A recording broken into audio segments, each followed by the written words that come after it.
Here I have a collection of 20 two-sentence horror stories. The author of each story will be credited on the screen. I woke up to hear knocking on the glass. At first I thought it was at the window until I heard it come from the mirror again.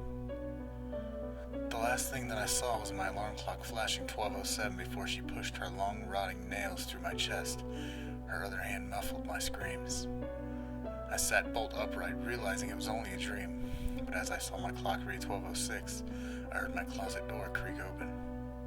Growing up with cats and dogs, I got used to the sounds of scratching at my door while I slept.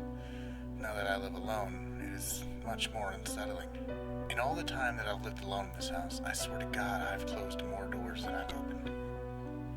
A girl heard her mom yell her name from downstairs, so she got up and started to head down. As she got to the stairs, her mom pulled her into her room and said, "I heard that too."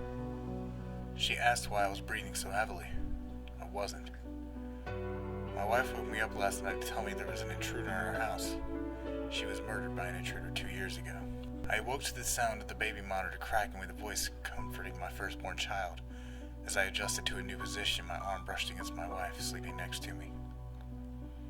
I always thought my cat had a staring problem. She always seemed fixated on my face, until one day when I realized that she was always looking just behind me. There's nothing like the laughter of a baby, unless it's 1 a.m. and you're home alone. I was having a pleasant dream when what sounded like hammering woke me. After that, I could barely hear the muffled sound of dirt covering the coffin over my own screams. "I can't sleep," she whispered, crawling into bed with me. I woke up cold, clutching the dress she was buried in. I began tucking him into the bed and he tells me, "Daddy, check for monsters under my bed." I look underneath for his amusement and see him, another him, under the bed, staring back at me, quivering and whispering, "Daddy, there's someone on my bed." You get home, tired after a long day's work and ready for a relaxing night alone.